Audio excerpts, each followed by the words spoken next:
Our blog assessment uses authentic English text from different written sources, such as articles and journals. The purpose of this study is to analyze verb usage in context, focusing on tenses, aspect, voice, and subject-verb agreement. For the first one, we took a journal article as source A. The journal selected for this analysis is titled Exploring English Language Learning and Teaching in Malaysia, published by Universiti Kebangsaan Malaysia, UKM, in 2012 and accessed online in December 2025. For source B, we chose Life News article. The article selected is titled Tesla Overtaken by Chinese carmaker BYD as World's Biggest Seller of Electric Vehicles, published by BBC News in 2026 and accessed in January 2026. For this analysis, both texts are written in standard English and the range word counts are from 90 to 100, making them comparable in length and suitable for balanced analysis. Both texts focus on informational content, with one discussing real-world issues and the other addressing the global electric car industry. Text from informal sources, such as social media posts, advertisements, and personal messages, were excluded. Creative text, overly short text, and text presented only as headlines or bullet points were also excluded. This analysis focuses on 4 verb-related features, such as tenses, aspect, voice, and subject agreement. Specifically, it examines the types of tenses used, such as the simple present and present perfect, the use of aspect, active and passive voice, and the grammatical accuracy of subject-verb agreement. For source A, we have chosen this particular paragraph, which contains 4 sentences in total to analyze the grammatical features. From the paragraph, we took 4 sentences as data examples. The first one, studies conducted to look for ways to improve English language learning in Malaysia have largely focused on teaching and learning of English in the language classrooms. Number 2, it is important now to look beyond the language classrooms in order to understand the position of English literacy to the learners. Examples number 3, more studies are needed to examine learners' ways of using different linguistic repertory when they are outside of the classrooms. And the last data example, studies are also needed to find ways to situate English language among the available linguistics codes our learners have. The findings in Table 1 show that the present tense is used the most, which represents 100% in total, indicating that the text mainly focuses on stating general facts and ongoing truth. This tense is commonly used in news report to present information clearly and objectively without focusing on specific time. Overall, the frequent use of the present tense reflects the informative nature of the text, as it helps convey core information in a clear and factual manner. Next is aspect usage. Table 2 presents the distribution of aspect types based on the sample sentences analyzed. As shown in the table, the simple aspect is the most frequently occurring category in the 4 sentences from the dataset, appearing in 3 sentences, which are sentences number 2, 3, and 4. In contrast, perfect aspect is represented by only 1 instances, as illustrated in sentences number 1. Overall, the findings indicate that simple aspect forms are more commonly used than perfect aspect within the selected sample. These classifications are based on the grammatical realization of aspect through verb phrase, structure, and auxiliary usage. Next is the percentage. Table 3 summarizes the distribution of 2 aspect types identified in the analyzed sentences. As shown in the table, the simple aspect is the most frequently occurring category, with 3 instances accounting for 75% of the total data. In comparison, the perfect aspect occurs less, which is once, representing 25% of the total data. Next is voice. Table 4 presents the distribution of voice type based on the sample sentences analyzed. As shown in the table, 2 sentences are produced using the active voice, and passive voice constructions are also 2 sentences. Active voice shows on example 1 and 2, while passive voice appear on example 3 and 4. Overall, the findings indicate a balanced use of active and passive voice within the selected sample. The passive voice is mainly used to emphasize the action or process rather than who does the action, which is common in academic writing. For the percentage, Table 5 summarizes the distribution of voice forms identified in the analyzed sentences. As shown in the table, 2 sentences are produced using the active voice, which is 50% of the total data. Meanwhile, the other 2 sentences are using passive voice, also accounting for 50% of the total data. This finding indicate the equal tendency of the users of active and passive voice in the selected 4 sample sentences, which shows a reflection of direct action performed. Let's move on to the last point for source A, subject-verb agreement. Table 6 presents the distribution of subject-verb agreement types based on the sample sentences. As shown in the table, sentence 1, 3, and 4 are categorized under subject-verb agreement, plural subject plus plural verb. In contrast, sentence 2 is categorized under subject-verb agreement, singular subject plus singular verb. For the percentage, Table 7 summarizes the distribution of subject-verb agreement patterns identified in the analyzed data. As shown in the table, all instances display correct subject-verb agreement with 4 occurrences, accounting 100% for the total sample. No case of incorrect agreement were identified in the dataset, resulting a frequency of 0 and corresponding percentage of 0%. Overall, the findings indicate complete conventionality to standard subject-verb agreement, 8 agreement rules across analyzed clauses. The agreement patterns are based on a total of 4 instances, which together constitute 100% of the observed data. So we have covered the observation data. Next, we will discuss our views on the analysis in the discussion part. Firstly, for the tenses, the findings in Table 1 show that the simple present tense is used more frequently, indicating that the text mainly focuses on stating general facts and ongoing truth. This tense is commonly used in news reports to present information clearly and objectively without emphasizing specific time. In contrast, the present perfect tense appears only once, showing its limited but important role in linking past actions to present relevance, as seen in the phrase, have largely focused. Overall, the use of these tenses reflects the informative nature of the text, with the simple present conveying core information and the present perfect connecting past events to the present. Next, the findings in Table 2 show that the simple aspect is used more often than the perfect aspect. Both aspects are used to express different meanings in the sample sentences. The simple aspect is mainly used to describe ongoing situation or habitual actions, making the information clear and direct. For example, the third sample sentence states that it is important to look beyond language classroom to understand English literacy among learners. The use of auxiliary verb is shows that this situation is currently true and remains important. According to Ryan 2023, the simple present tense is commonly used to describe habits, facts, and situations that do not change. In contrast, the perfect aspect focuses on actions that started in the past and still have relevance in the present.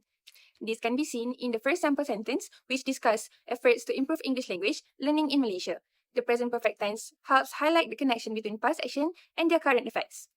As stated by Khan 2024, the present perfect tense is used to describe past actions that continue to the present or have results that are still important. The findings in Table 2 show an equal distribution of active and passive voice in the selected sample sentences. 2 sentences are constructed using the active voice while the remaining 2 employ passive voice forms. This balanced use suggests that both voice types play an important role in the data set. The active voice is usually clearer and easier to understand because it shows who is doing the action. This helps improve clarity and makes the sentence easier to understand. On the other hand, the passive voice can make sentences more complicated and less direct because it focuses on the action rather than the subject. Overall, the equal use of active and passive voice in the sample sentences reflect a combination of clarity and formality. Lastly, the findings in Table 6 show that the subject-verb agreement is used correctly and consistently in all 4 sample sentences from the academic journal, Exploring English, Language Learning and Teaching in Malaysia. Singular subjects are followed by singular verbs, while plural subjects are followed by plural verbs, which help maintain grammatical accuracy and clarity. This usage follows the basic rule of subject-verb agreement stated in Garner's Modern English Usage, where singular subject takes singular verbs and plural subject takes plural verbs. For example, in sample sentence number 2 shown in Table 6, it is important now to look beyond the language classroom in order to understand the position of English literacy to the learners. The subject, it, is singular and is correctly followed by the singular auxiliary verb is. Proper subject-verb agreement allows reader to clearly understand the relationship between the subject and the action, reduces confusion, and shows a strong understanding of our basic grammatical rules, which is important for effective written communication. Next, we are moving on to source B. We check 4 things. First, agreement. The verb must match the subject in number and a person. For example, is the biggest car maker. Second, tense, which is time of the action, past, present, and future. Third, aspect, the shape of time. For example, progressive. Is, are, verb plus ing. Perfect, has, have, verb plus ed. Fourth, voice. The first one is passive. For example, Tesla Crown has been taken as the top seller for electric cars worldwide by it. And the second one, active. For instance, now it has taken Tesla's Crown as for the top seller of electric cars worldwide.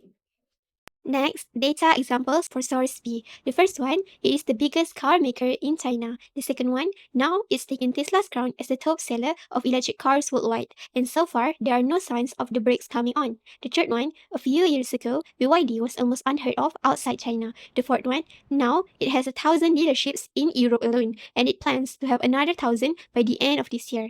The fifth one is expanding aggressively worldwide and is trying to take market share by offering relatively sophisticated electric cars with a hefty price tag. The sixth one is proof a powerful combination with sales of EVs rising 28% last year. This last one, the biggest barriers going electric is pricing. Now, let's go to the aspect. Table 2 shows the distribution of aspect type based on the analyzed sample sentence. According to the table, the simple aspect is the most frequent category, appearing in 4 sentences. In addition, the perfect aspect is represented by 2 examples. Meanwhile, the progressive aspect appears only once. Overall, the findings indicate that simple aspect forms are frequently used compared to perfect and progressive aspect within this specific selection. In summary, the tab prioritizes progressive form to emphasize the continuous nature of relationship dynamics, using specific verb structure to distinguish between past change and current habit.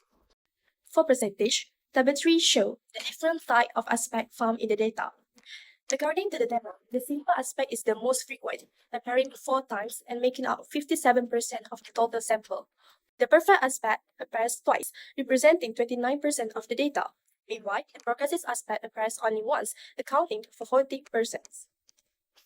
Overall, its distribution is based on a total 7 examples, making up 100% of the observed sample.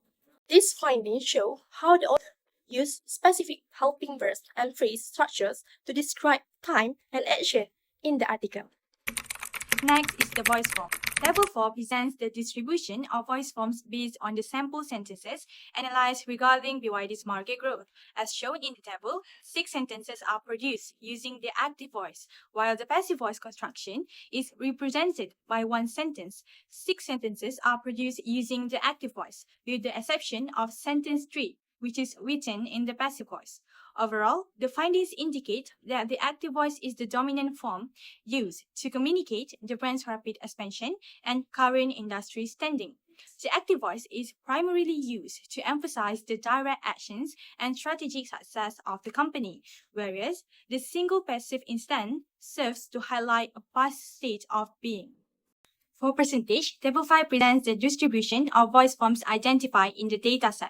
According to the data, active voice is the predominant construction, appearing in 6 instances and making up 18.6% of the total sample. Conversely, passive voice is utilized only once, accounting for the remaining 40%.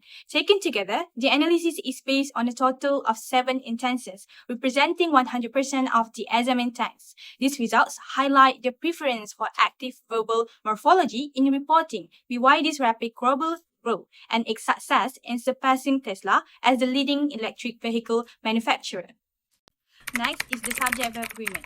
Table 6 presents the distribution of subject-verb agreement types based on the sample sentences analyzed. As shown in the table, none of the sentences are categorized under the plural subject plus plural verb pattern, as the subjects in the dataset are consistently singular. In contrast, Sentence 1 to sentence 6 are all categorized under singular subject plus singular verb. Additionally, sentence 7 is identified as a non-standard agreement between a plural subject and a singular verb. Overall, the findings indicate that singular agreement is the most frequent pattern found in the dataset. Next is the percentage. Table 7 provides a summary of the distribution of all categories for the pattern of subject-verb agreements identified in the dataset. As shown in the table, 6 instances are correct, accounting for 86% of the total sample. In one of the data points, the agreement was wrong, giving a percentage of 40%. The results overall indicated that the majority of the criteria represent the standard subject-verb agreement rules across the analyzed clauses, though one error was noted in the plural to singular marking. Let's move forward to the discussion part for source B. Firstly, for the discussion of the tenses. The findings in table 1 show that the present tense is used more frequently than the past tense. This suggests that the clauses in dataset are mainly used to express general statements or information that remains relevant at the time of writing. In non-academic writing, the frequent use of present tense serves to create a sense of connection with the reader. According to Christer, 2006, online personal narratives often use the past tense to make the content feel like a direct conversation or a shared experience. The lower use of past tense, 20%, indicates that while there is some reflection on past events, for example, was almost unheard, the primary focus of the article is to provide ongoing advice and personal insight, which is a common characteristic of reflective blog posts. According to Leach, 2004, for aspect discussion, table 2 shows a clear preference for the simple aspect compared to the perfect and progressive aspects. This indicates that action and states are generally presented in a direct and uncomplicated manner without emphasizing duration, continuity, or prior occurrence, according to Kurt et al. 1985. Explain that the simple aspect is used to present an event or state known as a complete whole. This progressive aspect is often used to emphasize the process and ongoing nature of an activity, according to Carter and McCarthy, 2006. Next is the discussion for voice usage. The findings in Table 5 show that the active voice is the predominant construction used in the selected sample sentences, with 6 sentences written in the active voice and only 1 is the passive voice. This distribution indicates that the active voice plays a more significant role in the dataset, as it is clearer and easier to understand because it shows who performed the action, helping to highlight BYD's direct role in the global market and making its growth more impactful. The passive voice is used sparingly to avoid less direct or overly complex sentences, ensuring the focus remains on the company's rapid progress, while the preference for active construction supports clarity, effectiveness, and reader engagement. For the last discussion, Table 6 shows that 6 out of 7 sentences about BYD use correct subject-verb agreement. Singular subjects are generally paired with singular verbs, which makes the sentences clear and easy to follow. Overall, the consistent grammar demonstrates a good understanding of basic rules and helps ensure the information about BYD's success is communicated clearly. This careful attention to grammar also reflects the writer's effort to maintain professional and readable writing. Let's move into comparison part. For tenses part, source A mainly use the simple present tense and present perfect tense. The simple present tense is used to state general facts and ideas that are always true. The present perfect tense is used to connect past studies with the present situation.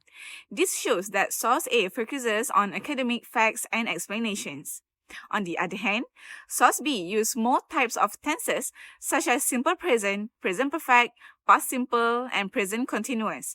These tenses are used to report current news, past events, and actions that are happening now. This helps make the news more clear and up to date.